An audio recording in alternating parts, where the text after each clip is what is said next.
देखिए, जहाँ तक ये रिकरेंस का सवाल है कोविड का, तो we have already cross through a very intensive phase of Covid.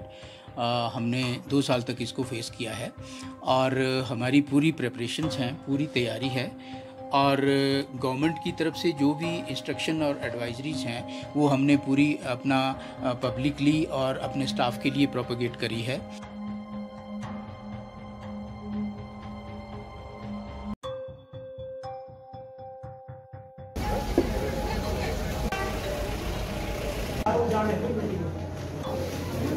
Himachal में भी शायद केसेस अभी आने लगे हैं।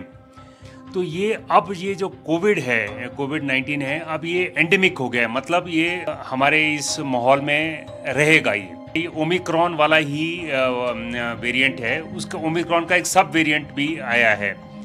ये जो वेरिएंट है ये थोड़ा सा जल्दी फैलता है, मतलब ज़्यादा ट्रांसमिटेबल है। एक आदमी से दूसरे आदमी को ज़्यादा ट्रांसमिटेबल है कि इसमें सावधान रहने की ज़रूरत है, पर टेंशन लेने की या पैनिक करने की कोई ज़रूरत नहीं है।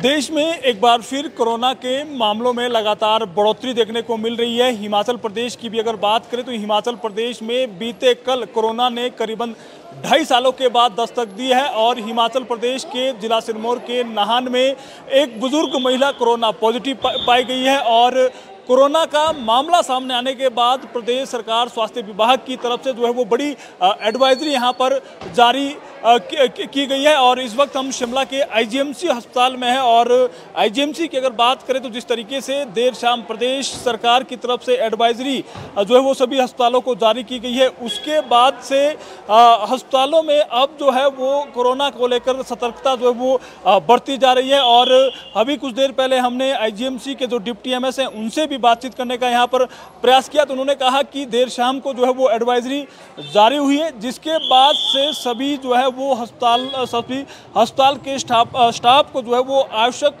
जो एहतियात है उसको बरतने के आदेश दे दिए गए हैं और जो सुरक्षाकर्मी हैं उनको अस्पताल में ये सुनिश्चित करने के लिए कहा गया है कि जगह जगह पर जो है वो अस्पताल के अंदर भीड़ एकत्रित ना हो और अस्पतालों के वार्डों के अंदर जो मरीज एडमिट हैं उनके साथ जो है वो एक से ज़्यादा वार्ड अटेंडेंट वहां पर नहीं रहेगा। मात्र एक व्यक्ति को जो है वो जाने की परमिशन दी जाएगी और भीड़ एकत्र जो है वो नहीं अस्पतालों के अंदर अब जुटने के निर्देश जो है वो अस्पताल प्रबंधन की तरफ से दे दिए गए हैं। लेकिन बड़ी जो है वो राहत की खबर ये है कि जिस तरीके से हमने यहाँ पर डॉक्टर से भी बातचीत करने का प्रयास किया तो उन्होंने कहा कि जो ओमिक्रॉन का ये सब वेरिएंट है ये उतना खतरनाक नहीं है, लेकिन जो लोग अन्य बीमारियों से ग्रसित है, बुजुर्ग है, उनको जो है वो जरूर इससे नुकसान जो है वो उनके लिए ये खतरा जरूर बन सकता है।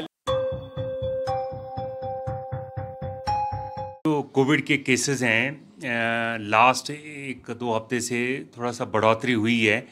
Mainly states of Kerala, Maharashtra, Delhi, Gujarat, Karnataka, Himachal में भी शायद केसेस अभी आने लगे हैं।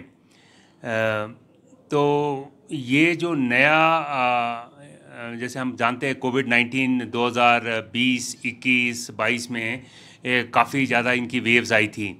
तो ये अब ये जो कोविड है, कोविड-19 है, अब ये एंडेमिक हो गया है। मतलब ये मतलब हमारे इस माहौल में रहेगा ये। कोविड-19 जाएगा नहीं कहीं, ये वायरस है, ये रहेगा। एंडेमिक बोलते हैं इसको, मतलब इट विल बी देयर और कुछ कुछ केसेस आते रहेंगे। So that is we have to accept that. पर बीच में क्या होता है, सीजनल, जैसे ये मौसम अभी आया है, ये चेंज ऑफ सीज़न हो रहा है, तो सर्ज आ जाती है, मतलब केसेस थोड़े बढ़ेंगे। इवन आप सिंगापुर में, हांगकांग में, इवन चाइना में भी केसेस बढ़े हैं। पर जो ये जो अभी का जो कोविड-19 है ये ओमिक्रॉन वाला ही वेरिएंट है। उसका ओमिक्रॉन का एक सब वेरिएंट भी आया है। ये जो वेरिएंट है ये थोड़ा सा जल्दी फैलता है, मतलब ज़्यादा ट्रांसमिटेबल है।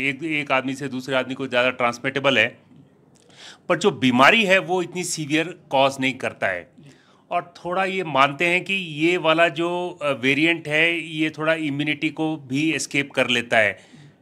पर जैसे कि हमको पता है कि हमने मैक्सिमम लोगों ने कोविड पहली वैक्सीन, दूसरी वैक्सीन और बूस्टर वैक्सीन लगाई है, तो मोस्ट एक्सपर्ट्स मानते हैं कि जिन्होंने वैक्सीन लगाई है तो हमारे पास एक रीजनेबल अमाउंट ऑफ इम्यूनिटी है। तो इसीलिए इसमें सावधान रहने की ज़रूरत है, पर टेंशन लेने की या पैनिक करने की कोई ज़रूरत नहीं है, क्योंकि ये कोविड-19 बार बार आएगा, मौसम में बढ़ेगा, फिर उसके जो थोड़ी सी सर्ज हो जाएगी और फिर कम हो जाएगी, जैसे हम सिंगापुर या चाइना में भी देख रहे हैं। पर लकीली जो हॉस्पिटल पेशेंट को एडमिट करने की ज़रूरत है वो बड़ी नहीं है। तो इसका मतलब ये है कि वायरस इन्फेक्शन कर रहा है, ट्रांसमिट करता है, पर इन्फेक्शन इतनी सीवियर नहीं है। तो एक पीपल है, जैसे जो एल्डरली हैं, बुजुर्ग हैं, जो डायबिटिक हैं, जो हाइपरटेंसिव हैं, जिनको हार्ट डिजीज़ है, जिनको किडनी डिजीज़ है, जिनको लीवर डिजीज़ है, जिनको कोई कैंसर है या सांस की कोई बीमारी है, इस वाले पेशेंट्स में थोड़ी सी रिस्क ज़्यादा हो जाती है, बिकॉज उनकी ओवरऑल बीमारी जो है बेसलाइन बीमारी ही ज़्यादा है। तो इन लोगों में थोड़ा सा इन लोगों को सावधान रहने की ज़्यादा ज़रूरत है, बिकॉज इसमें थोड़ा सा ये वायरस का जो अटैक है थोड़ा सा उनके लिए प्रॉब्लमेटिक हो सकता है। और इसके लिए हमको जो है, जैसे पहले भी हम बोलते थे, 1 मीटर की डिस्टेंस, एक मास्किंग, और ये जो कफ एटिक होता है कि कफिंग के टाइम आप अपना कोनी ऐसे रखें, और ये वाले जो हम पहले भी करते आ रहे हैं, ये सब चीज़ें हमको दोबारा करनी पड़ेगी। एडवाइजरी जारी ही की है कि ये जो भी पेशेंट्स हैं, जो हम जो बोलते हैं सर्दी जुकाम वाले पेशेंट है, या हम जो बोलते हैं इन्फ्लुएंजा लाइक इलनेस है, इन पेशेंट्स को पे टेस्टिंग की जाए, इन पेशेंट्स की टेस्टिंग की जाए, तो फिर हमको केसेस का ये पता लग जाता है।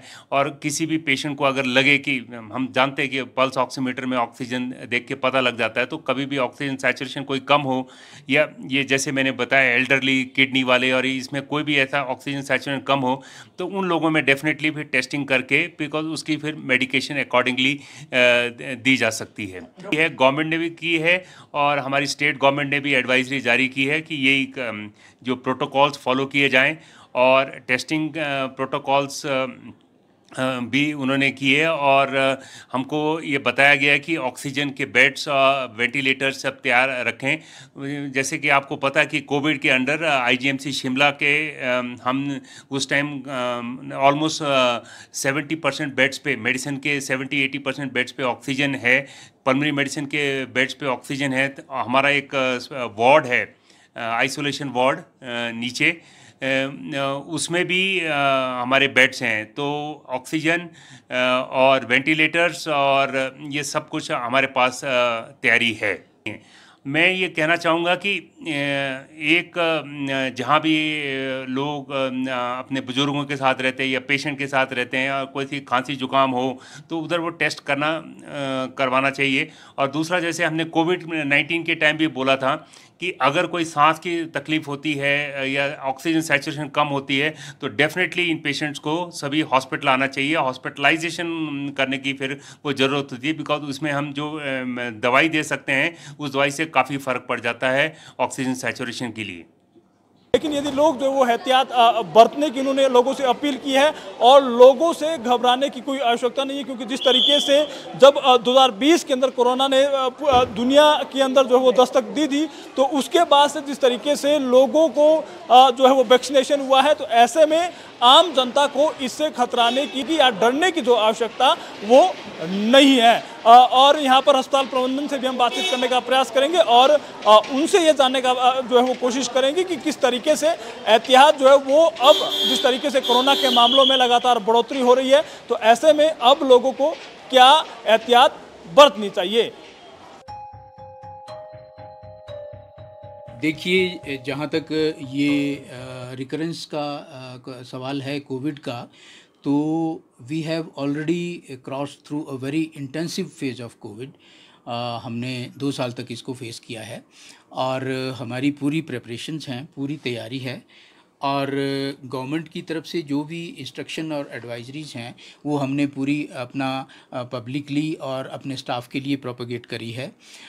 हमारे जो है आईसी मटेरियल जो है वो डिस्प्ले किया गया है और गेट के ऊपर जो है हमारी परमानेंट रेगुलर जो अनाउंसमेंट चलती है वो चल रही है, जिसमें लोगों को जो है वो एजुकेट किया जा रहा है मास्क पहनने के लिए और क्राउड ना करने के लिए। और हमने अपने पूरे जो हमारे वार्ड्स हैं वहाँ पे जो कंसर्न्ड नर्सिंग ऑफिसर्स हैं और हमारी जो वार्ड सिस्टर्स हैं उनको हमने एडवाइज़ किया है, उनको डायरेक्ट किया है कि वार्ड में जो है कोई भी क्राउड ना होने दी जाए और वार्ड में एक पेशेंट के साथ एक अटेंडेंट, और वो भी गले में अपना जो अटेंडेंट पास है वो पहन के रखेगा और साथ में मास्क लगा के रखेगा। यानी कि जो इसकी प्रिकॉशंस हैं, और थोड़ा जितना भी, वैसे तो आपको पता है hospital is a very crowded place, यहाँ पे हमेशा ही क्राउड रहता है, लेकिन फिर भी लोगों से जो है वो एक हमारा जो है वो रेगुलर जो है अनइंटरप्टेड जो है वो चल रहा है। जो माइकिंग जो हम कर रहे हैं गेट के पास, उसमें लोगों से ये अपील की जा रही है कि लोग जो हैं वो सोशल डिस्टेंसिंग मेंटेन करके रखें और ज़्यादा क्राउड हॉस्पिटल में ना करें और मास्क पहन के रखें और अननेसेसरी हॉस्पिटल विजिट ना करें। अभी हाँ देखिए, अभी ऐसा है कि अभी गवर्नमेंट की तरफ से ऐसी कोई एक्टिव जो है टेस्टिंग की गाइडलाइन या इंस्ट्रक्शन नहीं आई है, लेकिन उसके बावजूद जो है हमने क्या किया है कि हमारी जो मेडिसिन ओपीडी है और हमारी जो पल्मोनरी ओपीडी है वहाँ हमने उनको डॉक्टर्स को इंस्ट्रक्शंस इशू की हैं कि जो भी कोई सिम्प्टोमेटिक पेशेंट आता है जिसका कि उनको ये डाउटफुल कुछ लगता है तो उसको वो टेस्टिंग के लिए अवश्य भेजें। हालांकि अभी गवर्नमेंट की तरफ से ऐसी कोई इंस्ट्रक्शन जैसे ही आती है रेगुलर टेस्टिंग की, तो उसके लिए भी हम प्रिपेयर्ड हैं and we will start that.